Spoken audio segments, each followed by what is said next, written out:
Hello welcome all of you. നമ്മളിന്ന് വന്നിട്ടുള്ളത് നമ്മുടെ കോഴ്സ് ഒന്ന് സ്റ്റാർട്ട് ചെയ്യുകയാണല്ലോ. അതായത് ക്രിമിനോളജീൻ്റെ കോഴ്സും റീഡിങ് ആൻഡ് റൈറ്റിംഗ് ഇംഗ്ലീഷിൻ്റെ കോഴ്സും എടുത്തവരുണ്ട്, കോമ്പോയിൽ എടുത്തവരും ഉണ്ട്, അല്ലാതെ സെപ്പറേറ്റ് ആയിട്ട് എടുത്തവരും ഉണ്ട്. അപ്പോൾ നിങ്ങൾ ശ്രദ്ധിക്കേണ്ട ഒരു കാര്യം എന്ന് പറയുന്നത് ക്രിമിനോളജിയിലെ തിയറിയാണ് കൂടുതലും. ഒരു 200 പേജോളം നിങ്ങളുടെ ടെക്സ്റ്റ് ബുക്ക് വരുന്നുണ്ട്. നിങ്ങൾക്ക് തന്നിട്ടുള്ള സ്റ്റഡി മെറ്റീരിയൽ ഉണ്ടല്ലോ, യൂണിവേഴ്സിറ്റിയിൽ നിന്നുള്ള സ്റ്റഡി മെറ്റീരിയൽ ഉണ്ട്. ആ മെറ്റീരിയൽ 200 പേജോളം വരുന്നുണ്ട്. അപ്പോൾ നിങ്ങൾ ആലോചിക്കുക എത്രത്തോളം നിങ്ങൾക്ക് തിയറി പഠിക്കാനുണ്ട് എന്നുള്ളത്. ടെക്സ്റ്റിലെ എല്ലാ തിയറീസും, അതായത് തിയറിയിലെ ഷോർട്ടാക്കിയിട്ട് നിങ്ങൾക്ക് പഠിക്കാൻ എളുപ്പത്തിനുള്ള പോയിൻറ്റ്സ് ആയിട്ടാണ് നമ്മുടെ PDF നമ്മൾ അവൈലബിൾ ആക്കിയിട്ടുള്ളത്. എല്ലാം കൂടി വലിച്ചു വാരി ഇടുക എന്നതിനേക്കാളും അതിലുള്ള പോയിൻറ്റ്സ് കൃത്യമായിട്ട് നോട്ട് ചെയ്ത് അത് ഏറ്റവും സിംപ്ലസ്റ്റ് ഫോമിൽ നിങ്ങൾക്ക് തരിക എന്നുള്ളതാണ്. പിന്നെ ഒരു കാര്യമുള്ളത്, നമ്മുടെ ക്ലാസ്സസ് ഇതുവരെ ഒന്നെങ്കിൽ മലയാളത്തിൽ അല്ലാന്നുണ്ടെങ്കിൽ ഇംഗ്ലീഷിലായിരുന്നു നമ്മൾ പ്രൊവൈഡ് ചെയ്യുന്നുണ്ടായിരുന്നത്. കുറേ പേർക്ക് ഇംഗ്ലീഷിൽ എഴുതണം എന്നുണ്ട് എക്സാം, പക്ഷേ മലയാളം അറിയാത്തത് കൊണ്ട് അല്ലെങ്കിൽ ആ ഒരു മീനിങ് അറിയാത്തത് കൊണ്ട് അവർ വേണ്ട, മലയാളത്തിൽ തന്നെ എഴുതിയാൽ മതി എന്ന് പറഞ്ഞിരിക്കുന്നവരുണ്ട്. അപ്പോൾ അവർക്കും കൂടിയും യൂസ്ഫുൾ ആവുന്ന രീതിക്കാണ് രണ്ടും ഇൻക്ലൂഡ് ചെയ്തിട്ടുണ്ട്. ഇപ്പോൾ നിങ്ങളിതിൽ നോക്കിയാൽ അറിയാം, ഒരു സെൻറ്റൻസ് ഇംഗ്ലീഷിലാണ് എന്നുണ്ടെങ്കിൽ അതിൻ്റെ മീനിങ് എന്താണെന്നുള്ളത് മലയാളത്തിൽ ബ്രാക്കറ്റിൽ കൊടുത്തിട്ടുണ്ട്. അപ്പോൾ നിങ്ങൾക്ക് കുറച്ചും കൂടിയും അത് ഹെൽപ്ഫുൾ ആയിരിക്കും PDF ഒറ്റയ്ക്ക് പഠിക്കുകയാണ് എന്നുണ്ടെങ്കിൽ പോലും. ഓക്കെ, അപ്പോൾ നമുക്ക് സ്റ്റാർട്ട് ചെയ്യാം. ഈ ഒരു ചാപ്റ്ററിൽ എന്താണ് ക്രൈം, എന്താണ്, അതേപോലെ തന്നെ ക്രൈമും നമ്മൾ പാപം എന്നൊക്കെ പറയില്ല, അത് ചെയ്യരുത്, അത് പാപമാണ്, ദൈവം ശിക്ഷിക്കും, പരലോകത്ത് പോയിട്ടുണ്ടെങ്കിൽ ശിക്ഷ കിട്ടും എന്നൊക്കെ പറഞ്ഞ് കേൾക്കുന്നുണ്ടല്ലേ. അപ്പോൾ അതൊക്കെ എന്താണ്, അത് തമ്മിലുള്ള വ്യത്യാസം എന്താണ്, കുറ്റകൃത്യവും അതേപോലെ തന്നെ പാപം തമ്മിലുള്ള വ്യത്യാസം എന്തൊക്കെയാണ്, അതേപോലെ ആദ്യം കുറ്റമായിട്ട് കണ്ടിരുന്ന കാര്യം ഇപ്പോൾ കുറ്റമായിട്ട് കാണാതിരിക്കുന്നതിൻ്റെ അടിസ്ഥാനം എന്താണ്, അതേപോലെ തന്നെ സയൻറ്റിഫിക് ആയിട്ട്, അതായത് സയൻസ് റിലേറ്റഡ് ആയിട്ട് നമ്മുടെ ഈ ഒരു നോളജ് ഡെവലപ്പ് ചെയ്യുന്നതിലൂടെ കുറ്റകൃത്യങ്ങളെ എങ്ങനെയൊക്കെ ക്ലാസിഫൈ ചെയ്തിട്ടുണ്ട്, മുൻപ് എങ്ങനെയായിരുന്നോ കാണുന്നത്, ഇപ്പോൾ എങ്ങനെയാണ് കാണുന്നത് എന്നുള്ളതിലെ മാറ്റങ്ങളും ഒക്കെയാണ് ഈ ഒരു യൂണിറ്റിൽ ഡിസ്കസ് ചെയ്യുന്നത്. ഒക്കെ നമുക്ക് നോക്കാം. ഇനി ദി പ്രോബ്ലം ഓഫ് ക്രൈം, അതായത് എങ്ങനെ, എന്ത്, ആരെ, എപ്പോൾ, എങ്ങനെ ഇത് തടയാം എന്നുള്ള ക്വസ്റ്റ്യൻസ് ആണ് നിങ്ങളുടെ മുന്നിൽ ആദ്യമായിട്ട് വരേണ്ടത്, അല്ലേ? ഒരു കുറ്റകൃത്യം നടക്കുകയാണെന്നുണ്ടെങ്കിൽ അതിൻ്റെ പിന്നിലുള്ള കാരണം എന്താണ്, അതേപോലെ തന്നെ അത് ആരെയാണ് ബാധിക്കുന്നത് എന്നുള്ളതും അത് തടയാനുള്ള വഴികളും, ഇത് മൂന്നാണ് നമ്മൾ മെയിനായിട്ടും ആലോചിക്കേണ്ടതായിട്ടുള്ള ഒരു കാര്യം. അത്ര തന്നെയാണ് പറയണത്. ക്രിമിനോളജി എന്ന് പറയുന്ന ഈ ഒരു ബ്രാഞ്ച് എന്തിനു വേണ്ടിയിട്ടാണ്, എന്തുകൊണ്ട് ക്രൈം നടക്കുന്നു, വൈ ക്രൈംസ് ഹാപ്പൻസ്, എന്തുകൊണ്ടാണ് ക്രൈം നടക്കുന്നത്, അല്ലെങ്കിൽ ഒരു കുറ്റകൃത്യം, ഇപ്പോൾ മറ്റൊരാളെ വധിക്കപ്പെടുകയാണ്, അല്ലെങ്കിൽ എന്തെങ്കിലും രീതിക്ക് ഉള്ളൊരു ക്രൈം ചെയ്യുകയാണ് എന്നുണ്ടെന്നുണ്ടെങ്കിൽ അതെന്തുകൊണ്ട് എന്നുള്ള ഒരു ക്വസ്റ്റ്യൻ അവിടെ ഉണ്ടാവണം. അതേപോലെ തന്നെ എങ്ങനെ അത് തടയാം, how can be prevented, how they can be prevented, എങ്ങനെ അവരെ അതിൽ നിന്നും തടയാം എന്നുള്ളതും. ആൻഡ് അത് സൊസൈറ്റിയെ, ഇപ്പോൾ ഒരാൾ ഒരു കുറ്റകൃത്യം ചെയ്യുന്നു, അതൊക്കെ അയാളുടെ ശിക്ഷ ലീഗലി അത് നടപ്പിലാക്കുന്നു, പക്ഷേ ഒരാൾ ചെയ്ത കുറ്റകൃത്യം ഒരു സമൂഹത്തെ തന്നെ എങ്ങനെ ബാധിക്കുന്നു, എങ്ങനെ എഫക്റ്റ് ചെയ്യുന്നു എന്നുള്ളതാണ് ഈ ഒരു 3 കാര്യങ്ങൾ. എങ്ങനെ, എന്തുകൊണ്ട്, ആരെയെല്ലാം എഫക്റ്റ് ചെയ്യുന്നു, എങ്ങനെ അത് തടയാം എന്നുള്ളതാണ് നിങ്ങൾ ആദ്യം ആലോചിക്കേണ്ടതായിട്ടുള്ളത്. ആൻഡ് ക്രിമിനോളജി എന്ന് പറയുന്ന ബ്രാഞ്ചും അതിന് വേണ്ടിയിട്ടാണ് വർക്ക് ചെയ്യുന്നത്. അല്ലാന്നുണ്ടെങ്കിൽ നിങ്ങൾക്ക് പഠിക്കാനുള്ളതിൻ്റെ ഒരു മെയിൻ ആയിട്ടുള്ള ഭാഗം, അല്ലെങ്കിൽ മെയിൻ പോയിന്റ് എന്ന് പറയുന്നത്, നമ്മൾ ഹൃദയഭാഗം എന്നൊക്കെ പറയില്ലേ, അതേപോലെയുള്ള മെയിൻ പോയിന്റ് എന്ന് പറയുന്നത് ഇതാണെന്നുള്ളത് നിങ്ങളുടെ മനസ്സിൽ ഉറപ്പിക്കാൻ വേണ്ടിയിട്ടാണ് 2-3 വട്ടം അത് തന്നെ പറഞ്ഞിട്ടിരുന്നത് കേട്ടോ. ഓക്കെ, നമുക്ക് സ്റ്റാർട്ട് ചെയ്യാം. ഇനി നേച്ചർ ഓഫ് സൊസൈറ്റീൻ്റെ ഒരു നേച്ചർ, അതായത് സമൂഹത്തിൻ്റെ സ്വഭാവം എന്നുള്ളത് കൊണ്ട് ഉദ്ദേശിക്കുന്നത്, ഇപ്പോൾ ഒരു സമൂഹം എടുത്ത് നോക്കുകയാണ്, വളരെ നല്ല രീതിക്ക് പോകുന്ന ഒരു സമൂഹം എടുത്ത് നോക്കുകയാണ് എന്നുണ്ടെങ്കിൽ പോലും ഒരു 90% അവർ ഓക്കെ ആണെന്നുണ്ടെങ്കിലും ഒരു 10% എങ്കിലും അവിടെ എന്തുണ്ടാവും എന്നാണ് പറയണത്, ക്രൈം ഉണ്ടാവും. അല്ലാന്നുണ്ടെങ്കിൽ 99.999% ആ ഒരു സൊസൈറ്റി നല്ലതാണ് എന്നുണ്ടെങ്കിൽ പോലും ആ ഒരു 0.1 എന്തുണ്ടാവും, ക്രൈം ഉണ്ടാവും. ഒരു സൊസൈറ്റിയും ഈ ഒരു ക്രൈമിൽ നിന്ന് എൻറ്റയർലി ഫ്രീ ആവുന്നില്ല, മുഴുവനായിട്ട്, അതായത് പൂർണ്ണമായിട്ട് മുക്തമല്ല എന്നുള്ളതാണ്. ഈ ഒരു ക്രൈമിൽ നിന്നും അല്ലെങ്കിൽ കുറ്റകൃത്യങ്ങളിൽ നിന്നും ഒരു സൊസൈറ്റിയും ഒരു സമൂഹവും എൻറ്റയർലി മുക്തമല്ല എന്നുള്ളതാണ്, എൻറ്റയർലി ഫ്രീ അല്ല എന്നുള്ളതാണ് പറയണത്. ഇനി ക്രൈം എങ്ങനെയാണ് നമ്മൾ ക്ലാസിഫൈ ചെയ്തിരിക്കുന്നത്, മെയിനായിട്ടും നിങ്ങൾക്ക് ഇനി ഇവിടുന്ന് അങ്ങോട്ടുള്ള ഭാഗങ്ങളിൽ കുറ്റകൃത്യം എന്താണ്, നമ്മൾ തുടങ്ങുന്ന സമയത്ത് പറഞ്ഞില്ല, കുറ്റകൃത്യം എന്താണ്, പാപം എന്താണ്, അതേപോലെ തന്നെ ഇതിന് ചെയ്യാൻ വേണ്ടിയിട്ടുള്ള ഇപ്പോൾ പിയർ പ്രഷർ കാരണമൊക്കെ, അതായത് ചെറിയ 18 വയസ്സിൻ്റെ താഴെയുള്ള കുറ്റകൃത്യങ്ങൾ എന്നൊക്കെ പറഞ്ഞിട്ട് നമ്മൾ ക്ലാസിഫൈ ചെയ്യുന്നുണ്ട്. അപ്പോൾ നിങ്ങൾ ഓർക്കേണ്ട ഒരു കാര്യം എന്ന് പറയണത്, ക്രൈം എന്ന് നിങ്ങൾ എവിടെയെങ്കിലും കണ്ടിട്ടുണ്ട് എന്നുണ്ടെങ്കിൽ, ക്വസ്റ്റ്യനിലായിക്കോട്ടെ, നിങ്ങളുടെ 1 മാർക്ക് ക്വസ്റ്റ്യനിലോ 2 മാർക്ക് ക്വസ്റ്റ്യനിലോ എസ്സേയിലോ ആയിക്കോട്ടെ, ക്രൈം എന്നുള്ളതാണ് നിങ്ങൾക്ക് ഡിഫൈൻ ചെയ്യാനുള്ളൊരു ക്വസ്റ്റ്യൻ എന്നുണ്ടെങ്കിൽ നിങ്ങൾ അവിടെ നിർബന്ധമായിട്ടും എഴുതേണ്ട ഒരു കാര്യം എന്ന് പറയുന്നത് ലീഗലി എന്നുള്ള പോയിൻ്റാണ്. ഓക്കെ, ലീഗലി, അതായത് നിയമപരമായിട്ട് നമ്മൾ എതിർക്കുന്ന അല്ലെങ്കിൽ എഴുതപ്പെട്ട നിയമങ്ങളാണ്, അത് ലംഘിക്കുമ്പോഴാണ് എന്തുണ്ടാവുന്നത്, വയലേറ്റ് ചെയ്യുമ്പോഴാണ്, അത് ലംഘിക്കുമ്പോഴാണ്, വയലേറ്റിംഗ് ദി ലോസ്, അത് ലംഘിക്കുന്ന സമയത്താണ് എന്തുണ്ടാവുന്നത്, കുറ്റകൃത്യം ഉണ്ടാവുന്നത് എന്നുള്ളതാണ് അവിടെ പറയേണ്ടതായിട്ടുള്ള മെയിൻ പോയിന്റ് എന്ന് പറയുന്നത്. ഓക്കെ, അപ്പം നേച്ചർ ഓഫ് സൊസൈറ്റി കിട്ടിയല്ലോ ക്രൈം റിലേറ്റഡ് ആയിട്ട്.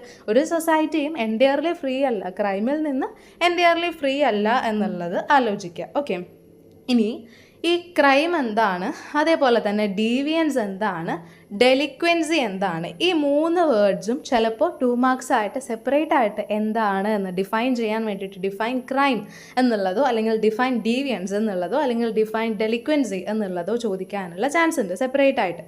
അപ്പോൾ അങ്ങനെയാണെന്നുണ്ടെങ്കിൽ എന്ത് ഡെഫിനിഷൻ എഴുതണം എന്നുള്ളതാണ്. അതായത് ഈ ഒരു ഡീവിയൻസ് കൊണ്ട് ഉദ്ദേശിക്കുന്നത് എന്താണ്, ഈ ഒരു നമ്മൾ ഒന്നിൽ നിന്ന് തെന്നി മാറാന്ന് പറയില്ല, ആ ഒരു വ്യതിചലനമാണ് ഡീവിയൻസ് കൊണ്ട് ഉദ്ദേശിക്കുന്നത്. ഇനി ഡെലിക്വൻസി 2 രീതിക്ക് ഉണ്ട്.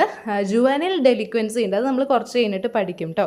നമ്മൾ ഈ ഏത് സിനിമയിലാണെന്ന് എനിക്കറിയില്ല, ഓർക്കുന്നില്ല, ജയറാമിൻ്റെ ഒരു സിനിമയിൽ എൻ്റെ വീട് അപ്പൂൻ്റെയും അങ്ങനെ ഏതോ ഒരു സിനിമയിലാണ് നമ്മൾ കുട്ടി ഇങ്ങനെ മറ്റേ ചെറിയ കുട്ടീനെ അത് കൊന്നിട്ട് കൊല്ലുകയാണോ ചെയ്യണത് എന്താണെന്നുള്ളത് കറക്റ്റ് ഓർമ്മയില്ല. എന്തായാലും അങ്ങനെ ചെയ്തിട്ട് ആ കുട്ടീനെ ഒരു സ്ഥലത്തേക്ക് വിടുന്നുണ്ട് അല്ലേ.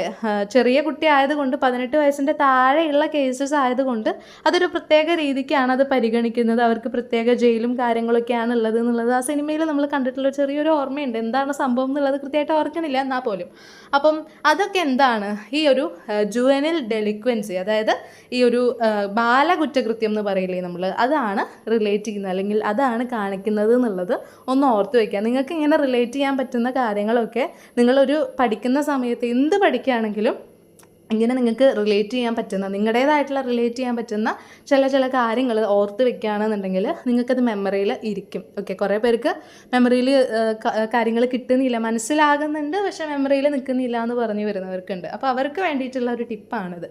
ഓക്കെ, ഇനി എന്തുകൊണ്ട് ഈ ഒരു സാമൂഹ്യ വ്യവസ്ഥകളിൽ നിന്ന് ഇവർ വ്യതിചലിക്കുന്നു എന്നുള്ളതിനെ പറ്റി കുറേയധികം ആളുകൾ, അതായത് സയൻറ്റിസ്റ്റ് ആയിട്ടുള്ള കുറേയധികം ആളുകൾ അല്ലെങ്കിൽ കുറേ ഫിലോസഫേഴ്സ് ഇതിനെ കാരണം ഇതാണ് എന്നുള്ള രീതിക്ക് കുറേയധികം കാരണങ്ങൾ വിശദീകരിക്കുന്നുണ്ട്.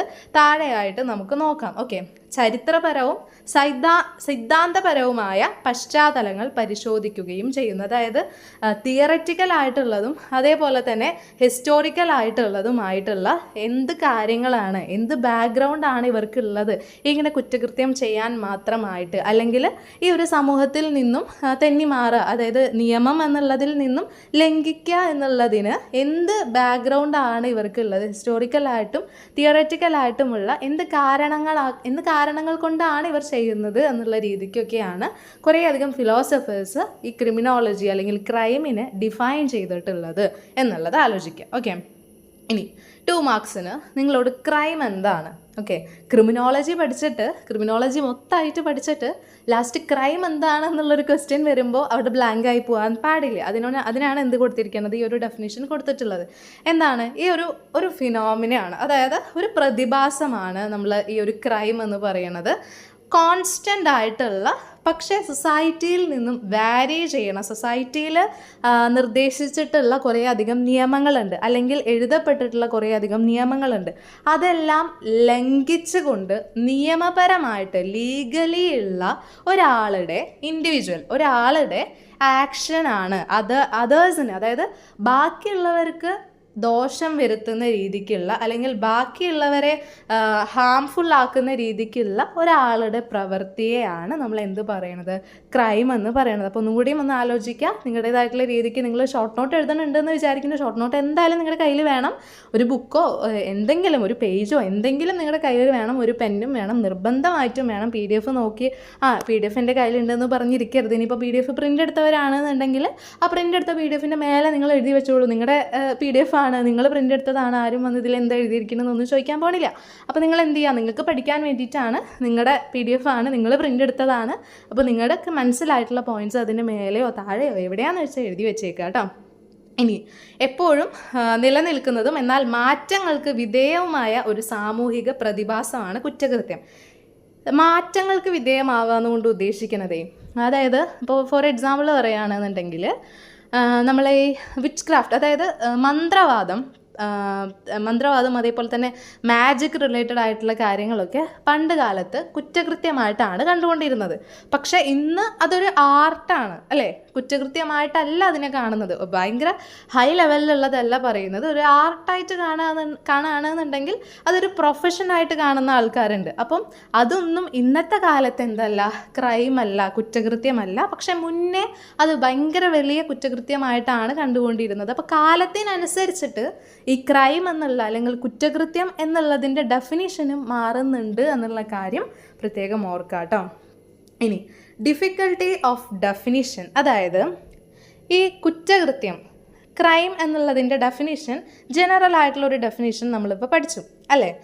അതിനെ നിർവചിക്കാൻ വേണ്ടിയിട്ട് അല്ലെങ്കിൽ ഡിഫൈൻ ചെയ്യാൻ വേണ്ടിയിട്ട് ഭയങ്കര ബുദ്ധിമുട്ടാണ് എന്നാണ് പറയണത്. അതായത് നമ്മൾ ഈ കുറ്റകൃത്യം എന്നുള്ളത് പാപം, സിന്നായിട്ടും അതേപോലെ തന്നെ 18 വയസ്സിന് താഴെയുള്ള കുട്ടികൾ അവർക്ക് അറിവില്ലാത്തതിൻ്റെ പേരിൽ അല്ലെങ്കിൽ എഡ്യൂക്കേറ്റഡ് അല്ലാത്തതിൻ്റെ പേരിൽ നടത്തുന്ന കുറ്റകൃത്യങ്ങൾ, ഇതെല്ലാം കൂടി ഒരൊറ്റ ജനറലൈസ്ഡ് ഫോമായിട്ട് കുറ്റകൃത്യത്തിൻ്റെ ഡെഫിനിഷൻ ഇതാണ് എന്ന് പറയാനായിട്ട് നമുക്കൊരിക്കലും കഴിയില്ല. അതായത് ഇപ്പോൾ നമ്മൾ ഏതോ ഒരു സിനിമയിൽ, മീശ മാധവനിലാണോ എന്ന് എനിക്കറിയില്ല, ഏതോ ഒരു സിനിമയിൽ നമ്മൾ പറയുന്നുണ്ട് വിശപ്പ് കാരണം കള്ളനായിട്ട് മാറിയതാണ് എന്നുള്ളത്. അപ്പം ആ ഒരു ബാക്ക്ഗ്രൗണ്ട്, അവർ വളർന്ന് വന്നിട്ടുള്ള ആ ഒരു ബാക്ക്ഗ്രൗണ്ട് കൂടിയും ഇതിൽ ഇൻഫ്ലുവൻസ്ഡ് ആണ് എന്നുള്ളതും കൂടിയും നമ്മൾ ആലോചിക്കേണ്ടതായിട്ടുള്ള ഒരു കാര്യമുണ്ട്. ഓക്കെ, ഒരാളും ഭയങ്കര ഹാംഫുൾ ആവട്ടെ, മറ്റൊരാൾക്ക് ഹാംഫുൾ ആവട്ടെ എന്ന് പറഞ്ഞ് ചെയ്യുന്നവരുണ്ട്, ഇല്ല എന്നല്ല.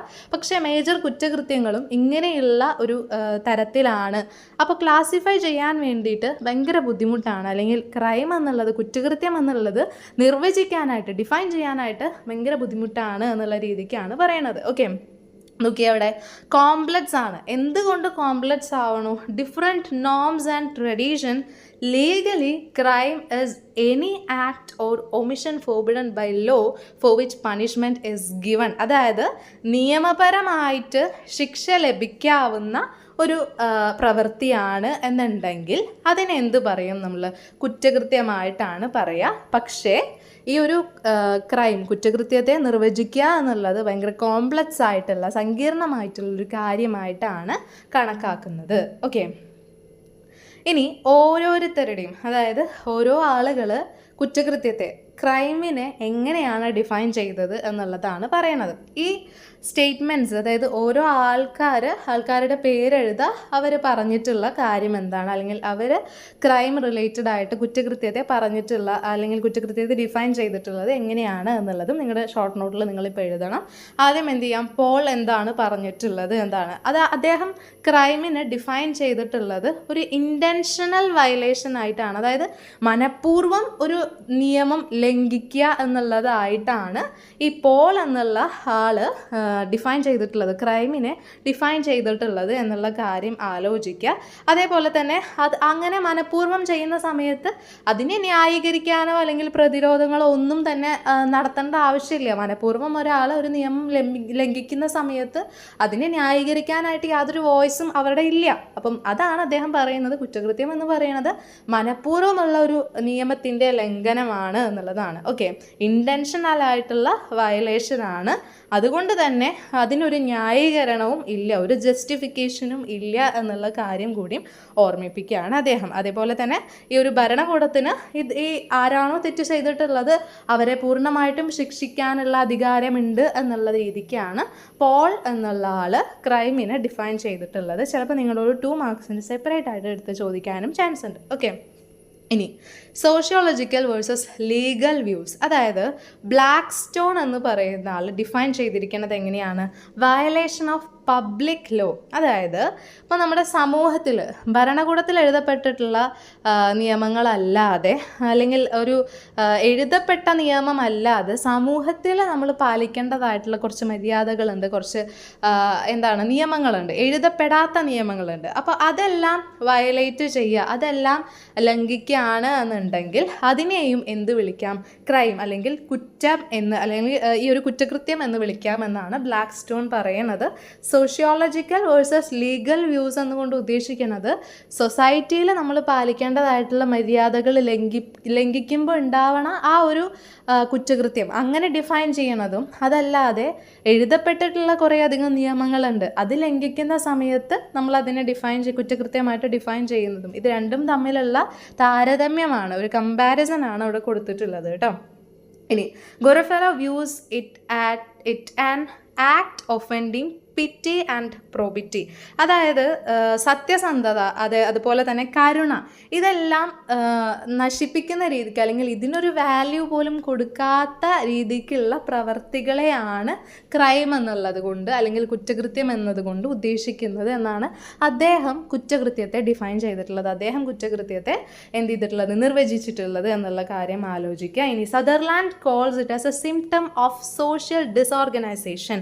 സോഷ്യൽ ഡിസോർഗനൈസേഷൻ എന്ന് വെച്ചിട്ടുണ്ടെങ്കിൽ നമ്മുടെ സൊസൈറ്റി ആണെന്നുണ്ടെങ്കിൽ ആ സൊസൈറ്റിക്ക്, ഏത് സൊസൈറ്റി ആയിക്കോട്ടെ, ആ സൊസൈറ്റീൻ്റെ ഡെവലപ്മെൻറ്റിന് വേണ്ടിയിട്ട്, അല്ലെങ്കിൽ ആ സൊസൈറ്റീൻ്റെ ഗ്രോത്തിന് വേണ്ടിയിട്ട് ഒരു ഓർഗനൈസ്ഡ് ഫോം അവിടെ ആവശ്യമാണ്. തോന്നിയ പോലെ നടന്നിട്ടുണ്ട് എന്നുണ്ടെങ്കിൽ ആ സൊസൈറ്റി എന്ത് ചെയ്യും? പല രീതിക്ക് ചിതറി പോവുകയാണ് ചെയ്യുക. ഒരു ഡെവലപ്മെൻറ്റും ഉണ്ടാവില്ല എന്ന് മാത്രമല്ല, അവിടെ എഡ്യൂക്കേഷൻ കൊണ്ടുവരാനായിട്ട് സാധിക്കില്ല, അല്ലെങ്കിൽ എഡ്യൂക്കേറ്റഡ് ആയിട്ടുള്ള ആളുകൾ ഉണ്ടാവില്ല, ഒരു രീതിക്കുള്ള വളർച്ചയും അവിടെ ഉണ്ടാവില്ല. അപ്പോൾ ഒരു സൊസൈറ്റി ആണെന്നുണ്ടെങ്കിൽ അതിനൊരു ഓർഗനൈസ്ഡ് ഫോം വേണം. ആ ഓർഗനൈസ്ഡ് ഫോം എന്ത് ചെയ്യുക? ലംഘിക്കുകയാണ് എന്നുണ്ടെങ്കിൽ, ഒരു ഡിസോർഗനൈസ്ഡ് ആക്കുകയാണ് എന്നുണ്ടെങ്കിൽ അതിനെയാണ് ഈ ഒരു ക്രൈമിൻ്റെ അല്ലെങ്കിൽ കുറ്റകൃത്യത്തിൻ്റെ ലക്ഷണമായിട്ട് കണക്കാക്കാൻ പറ്റുക എന്നുള്ളതാണ് സദർലാൻഡ് പറയുന്നത്. അപ്പം ഓരോരുത്തർ പറഞ്ഞതും സെപ്പറേറ്റ് ആയിട്ട് ചോദിക്കാം. അതല്ലാന്നുണ്ടെങ്കിൽ ഈ ഒരു ഫിലോസഫേഴ്സിൻ്റെ ടോട്ടലായിട്ടുള്ള വ്യൂ, ക്രൈമിനെ പറ്റി, കുറ്റകൃത്യത്തെ പറ്റി ഫിലോസഫേഴ്സിൻ്റെ ടോട്ടലായിട്ടുള്ള വ്യൂ ആയിട്ടും ചോദിക്കാം കേട്ടോ. ഓക്കെ, ഇനി ഇൻ്റർ ഡിസിപ്ലിനറി ഫീൽഡ് കൊണ്ട് ഉദ്ദേശിക്കുന്നത് നമ്മുടെ ക്രിമിനോളജി ഒരു ബ്രാഞ്ചിൽ നിന്ന് മാത്രമല്ല. നമ്മളിപ്പോൾ പറഞ്ഞു സൊസൈറ്റിയിൽ എങ്ങനെ ബാധിക്കും എന്നുള്ളതെല്ലാം നമ്മൾ പറഞ്ഞല്ലോ. സൊസൈറ്റി എന്ന് പറയുമ്പോൾ അതിന് എന്ത് റിലേറ്റഡ് ആയിട്ട് വരും? സോഷ്യോളജി റിലേറ്റഡ് ആയിട്ട് വരും. പക്ഷേ സോഷ്യോളജി റിലേറ്റഡ് ആയിട്ട് മാത്രമല്ല, സൈക്കോളജി റിലേറ്റഡ് ആയിട്ടും നിയമപരമായിട്ടും ലീഗലിയും ലോ ആയിട്ടും എന്ത് റിലേറ്റ് ചെയ്ത് കിടക്കുന്നുണ്ട്? നമ്മുടെ ക്രിമിനോളജി റിലേറ്റ് ചെയ്ത് കിടക്കുന്നുണ്ട് എന്നുള്ളതും, പിന്നെ ആ ടേം ആരാണ് കോയിൻ ചെയ്തത് എന്നുള്ളത് കൃത്യമായിട്ട് ഓർത്ത് വയ്ക്കുക. ഏത് ഇയറിലാണ് എന്നുള്ളതും ഓർത്ത് വയ്ക്കുക. അതിപ്പോൾ തന്നെ നിങ്ങളുടെ ഷോർട്ട് നോട്ടിൽ ഒന്ന് എഴുതിയിടുക കേട്ടോ. ഓക്കെ, മൾട്ടി ഡിസിപ്ലിനറി അല്ലെങ്കിൽ ഇൻ്റർ ഡിസിപ്ലിനറി ഫീൽഡ് കൊണ്ട് ഉദ്ദേശിക്കുന്നത് ഒരു ഫീൽഡിൽ നിന്ന് മാത്രമല്ല, കുറേയധികം ഫീൽഡിൻ്റെ ഒരു ആകത്തുകയാണ് ഈ ഒരു ക്രിമിനോളജി എന്ന് പറയുന്നത്. അല്ലെങ്കിൽ കുറേയധികം ഫീൽഡിൽ നിന്നുള്ള ഇൻഫ്ലുവൻസ്, ഒരു കണക്ഷൻ, ഒരു റിലേഷൻ ഈ ക്രിമിനോളജിക്ക് ഉണ്ട് എന്നുള്ളതാണ് പറയണത്. ഓക്കെ, ഇനി branch of criminal science. Criminal സയൻസിൻ്റെ ബ്രാഞ്ചസ് ഏതൊക്കെയാണ്? അതിൻ്റെ കാർഡിനൽ പ്രിൻസിപ്പിൾസ്, പ്രധാന തത്വങ്ങൾ ഏതൊക്കെയാണ്? ഇത് രണ്ടും കൂടിയിട്ട് 5 മാർക്സിന് ചോദിക്കാനുള്ള ചാൻസ് ഉണ്ട്. ഫസ്റ്റ് എന്ന് പറയുന്നത് ഒരു സോഷ്യോളജിക്കൽ സ്റ്റഡിയാണ്, അല്ലേ? സാമൂഹികപരമായിട്ടുള്ള ഒരു സ്റ്റഡിയാണ്. എന്തിനു വേണ്ടിയിട്ട്? എന്താണ് ഈ കുറ്റകൃത്യത്തിൻ്റെ പിന്നിലുള്ള കാരണം, അതേപോലെ തന്നെ ഈ കുറ്റകൃത്യങ്ങൾ എങ്ങനെ തടയാം, ഇത് രണ്ടും കൂടി കണ്ടുപിടിക്കുന്ന, അല്ലെങ്കിൽ ഇത് രണ്ടും കൂടി കമ്പൈൻ ചെയ്ത് ആ ഒരു ലക്ഷ്യത്തിന് വേണ്ടി പ്രവർത്തിക്കുന്നതാണ് സോഷ്യോളജിക്കൽ സ്റ്റഡിയാണ് ഈ ഒരു ക്രിമിനൽ സയൻസിൻ്റെ ബ്രാഞ്ചായിട്ട് നമുക്ക് പറയാൻ പറ്റുക, ഒരു ബ്രാഞ്ചായിട്ട് പറയാൻ പറ്റുക. ഓക്കെ, അപ്പോൾ കുറ്റകൃത്യങ്ങൾ കുറയ്ക്കാനും അതേപോലെ തന്നെ ആ കുറ്റകൃത്യങ്ങൾ എങ്ങനെ വന്നു, കോസസ്, അതിൻ്റെ കാരണങ്ങൾ വിശദമാക്കാനും വേണ്ടിയിട്ട് എയിം ചെയ്തിട്ടുള്ള ആ ഒരു ലക്ഷ്യത്തോടു കൂടി വന്നിട്ടുള്ളതാണ് ഈ ഒരു സോഷ്യോളജിക്കൽ സ്റ്റഡി, അല്ലെന്നുണ്ടെങ്കിൽ നമ്മുടെ ക്രിമിനോളജീൻ്റെ അല്ലെങ്കിൽ ക്രിമിനൽ സയൻസിൻ്റെ ഒരു ബ്രാഞ്ച് എന്ന് പറയണത്. ഇനി കാർഡിനൽ പ്രിൻസിപ്പിൾസ് എന്തൊക്കെയാണ്? ഇതിൽ 2 കാര്യങ്ങളാണ് നിങ്ങൾ ഓർക്കേണ്ടത്. അവിടെ കൊടുത്തിട്ടുള്ള സെൻറ്റൻസസ് നിങ്ങളൊന്ന് വായിച്ച് നോക്കുക. നിങ്ങൾക്ക് വായിക്കാൻ പറ്റുന്നുണ്ടെന്നുണ്ടെങ്കിൽ, അല്ലാന്നുണ്ടെങ്കിൽ അത് ഒഴിവാക്കി വിടുക. അത് കുറച്ച് നള്ളം, ക്രൈം ആൻഡ് സൈൻ ലീക്ക്. ഇത് എങ്ങനെയാണ് ദി പ്രൊനൗൺസിയേഷൻ എന്നുള്ളത് നിങ്ങളൊന്ന് ചെക്ക് ചെയ്യണം. നമ്മൾ വായിക്കുമ്പോൾ അത് കോമഡി ആയി പോവും. ഓക്കെ, അപ്പോൾ 2 കാര്യങ്ങൾ, നോ ക്രൈം വിത്തൗട്ട് ലോ, അതേപോലെ തന്നെ നോ പണിഷ്മെൻറ്റ് വിത്തൗട്ട് ലോ. ഒന്നാമത്തെ കാര്യം എന്ന് പറയുന്നത് നിയമങ്ങളില്ലാണ്ട് ഒരു കുറ്റകൃത്യവും ഇല്ല, അതേപോലെ തന്നെ നിയമമില്ലാണ്ട് ഒരു ശിക്ഷയും നടപ്പിലാക്കാൻ പറ്റില്ല, ഒരു ശിക്ഷയും ഇല്ല എന്നുള്ളതാണ്. അപ്പോൾ 2 കാര്യങ്ങളാണ് ഈ ഒരു നമ്മുടെ ക്രിമിനോളജീൻ്റെ മെയിൻ കാർഡിനൽ പ്രിൻസിപ്പിൾസ് ആയിട്ട് അല്ലെങ്കിൽ പ്രധാന തത്വങ്ങളായിട്ട് ഓർത്തു വെക്കേണ്ടതായിട്ടുള്ളത്. ഒന്നെന്ന് പറയുന്നത് നിയമങ്ങളില്ലാണ്ട് ഒരു കുറ്റകൃത്യമില്ല, 2 പറയുന്നത് നിയമമില്ലാണ്ട് ശിക്ഷയുമില്ല എന്നുള്ളതാണ്. No crime without law. രണ്ടാമത്തത് എന്താണ്? No punishment without law. ആദ്യത്തേത് നോ ക്രൈം, രണ്ടാമത്തത് നോ പണിഷ്മെൻറ്റ്. ബാക്കി 2 സെയിം ആണെന്ന് ആലോചിക്കുക. ഓക്കെ, വിത്തൗട്ട് ലോ ആണ്, നിയമമാണ് എല്ലാത്തിൻ്റെയും അടിസ്ഥാനം. ഒരു നിയമം ഇല്ല എന്നുണ്ടെങ്കിൽ എല്ലാവർക്കും തോന്നിയതുപോലെ ജീവിക്കാം, ആരെ വേണമെങ്കിലും കുത്തിക്കൊല്ലാം, ഒരു പ്രശ്നം ഉണ്ടാവില്ല. ഒരു പ്രശ്നം ഉണ്ടാവില്ല മീൻസ് ലീഗലി അവർക്ക് ഒരു പ്രശ്നവും ഇല്ല എന്നുണ്ടെങ്കിൽ എല്ലാവർക്കും തോന്നിയതുപോലെ ചെയ്യാമല്ലോ. അപ്പോൾ നിയമമാണ് എല്ലാത്തിൻ്റെയും അടിസ്ഥാനം എന്നുള്ളത് ആലോചിച്ച് വയ്ക്കാം. ഓക്കെ, ഇനി കോർ ഡെഫിനിഷൻ കൊണ്ട് ഉദ്ദേശിക്കുന്നത് ഈ ഒരു ക്രൈമിൻ്റെ ഡെഫിനേഷൻ കുറേ സ്ഥലത്ത് നമ്മൾ പഠിക്കും. ഓക്കെ, അതാണ് ഞാൻ ക്ലാസ്സിൻ്റെ തുടക്കത്തിലേ പറഞ്ഞത്. ക്രൈം എന്നുള്ളത് എവിടെ കണ്ടാലും നിങ്ങൾ എന്തെഴുതണം? ലീഗലി അല്ലെങ്കിൽ ലോ, നിയമപരമായിട്ട് എന്നുള്ള കാര്യം എഴുതണം. കുറേ സ്ഥലത്ത് നമ്മൾ വീണ്ടും വീണ്ടും ഇത് തന്നെ പഠിക്കുന്നുണ്ട്. കുറ്റകൃത്യത്തിൻ്റെ ഡെഫിനേഷൻ എന്താണ്, കുറ്റകൃത്യത്തിൻ്റെ നിർവചനം എന്താണ് എന്നുള്ള രീതിക്കൊക്കെ പഠിക്കുന്നുണ്ട്. എന്താണ്? അതൊരു സയൻറ്റിഫിക് സ്റ്റഡിയാണ്. അല്ലെങ്കിൽ ക്രിമിനോളജി എന്ന് പറയുന്നത്, ക്രൈം എന്നല്ല, ക്രിമിനോളജി എന്ന് പറയുന്നത് ഒരു സയൻറ്റിഫിക് സ്റ്റഡിയാണ്. എന്തിനെ പറ്റിയിട്ട്? nature, extent, causes and control of criminal behaviour in both individuals and society. അതായത് വ്യക്തികളിലും അതേപോലെ തന്നെ സമൂഹത്തിലും. ഒരാൾ ഒരു കുറ്റകൃത്യം ചെയ്താൽ അത് സമൂഹത്തെ എങ്ങനെ ബാധിക്കുന്നു എന്നുള്ളതും, സമൂഹത്തിലുള്ള കുറച്ച് പേര്, ഒരു ഗ്രൂപ്പ് ഓഫ് ആളുകൾ കുറ്റകൃത്യം ചെയ്തിട്ടുണ്ട് എന്നുണ്ടെങ്കിൽ അത് സമൂഹത്തെ എങ്ങനെ ബാധിക്കുന്നു എന്നുള്ളതും, അതേപോലെ തന്നെ അതിനുള്ള കാരണങ്ങൾ എന്താണ്. ഒരാൾ കുറ്റകൃത്യം ചെയ്യണമെന്നുണ്ടെങ്കിൽ അതിൻ്റെ പിന്നിലുള്ള കാരണം എന്താണ്, അതെങ്ങനെ റെഡ്യൂസ് ചെയ്യാം, അതെങ്ങനെ നിയന്ത്രിക്കാം എന്നുള്ളതും, അതെങ്ങനെ പ്രിവെൻറ്റ് ചെയ്യാമെന്നുള്ളതും കൂടി എല്ലാം കൂടി അടങ്ങിയിട്ടുള്ള, എല്ലാം കൂടി ഇൻക്ലൂഡഡ് ആയിട്ടുള്ള ഒരു ശാസ്ത്രീയ പഠനമാണ്, ഒരു സയൻറ്റിഫിക് സ്റ്റഡിയാണ് ക്രിമിനോളജി എന്നുള്ളത് അറിഞ്ഞിരിക്കണം. ഓക്കെ, ഇനി ക്ലാസിഫിക്കേഷൻ ഓഫ് ക്രിമിനൽ സയൻസ് ആണ് വരുന്നത്. ഇനി ഇത് നമുക്ക് എന്ത് ചെയ്യാം, അടുത്ത ക്ലാസ്സിൽ നോക്കാം. ഇപ്പോൾ ഇത്രയും കാര്യങ്ങളാണ് നമ്മൾ ഇന്ന് ഡിസ്കസ് ചെയ്തിട്ടുള്ളത്. അപ്പം എന്ത് ചെയ്യാം, നല്ലപോലെ പഠിക്കുക. ഇതിൻ്റെ താഴെ എന്ത് ചെയ്യും, PDF ക്ലാസ് ഇട്ട് തരുന്നതായിരിക്കും. അപ്പോൾ നിങ്ങൾക്ക് ഏത് ടൈമാണോ കൺവീനിയൻ്റ് ആ ടൈമിൽ നിങ്ങൾക്ക് കാണാം. റെക്കോർഡഡ് ക്ലാസ് ആയതുകൊണ്ട് അതിനൊന്നും പ്രശ്നമില്ല. പക്ഷെ ലോഡാക്കരുത്. അവസാന നിമിഷത്തേക്ക് വെച്ചിട്ടുണ്ട് എന്നുണ്ടെങ്കിൽ നമുക്ക് കയ്യിൽ നിൽക്കുന്ന ഒരു സബ്ജക്റ്റ് അല്ല. കാരണം കുറേ അധികം തിയറീസ് വരുന്നുണ്ട്. സോ ഇന്ന് തന്നെ എടുത്തത് ഇന്ന് തന്നെ മാക്സിമം പഠിച്ചു പോകാനായിട്ട് നോക്കുക. അറിയാം, വർക്കിംഗ് ആയിട്ടുള്ള ആളുകളാണ്. പക്ഷെ എന്നുണ്ടെങ്കിൽ പോലും അത്യാവശ്യം ഒരു 1/4 മണിക്കൂർ, ഇതിപ്പം എത്ര നേരമായെന്ന് ഞാൻ ഓർക്കുന്നില്ല, എന്നാലും ഒരു 1/4 മണിക്കൂർ ക്ലാസ് കണ്ടാൽ തീരാവുന്നതേ ഉള്ളൂ. അപ്പോൾ ക്ലാസ് ഒരിക്കലും ബേർഡൻ ആക്കരുത്. ലാസ്റ്റ് സമയത്ത് എല്ലാം കൂടി കാണാൻ നമുക്ക് പറ്റില്ല. നന്നായി പഠിച്ചു പോവുക. എന്തെങ്കിലും ഡൗട്ട് ഉണ്ട് എന്നുണ്ടെങ്കിൽ ചോദിക്കാം കേട്ടോ. അപ്പോൾ താങ്ക് യു.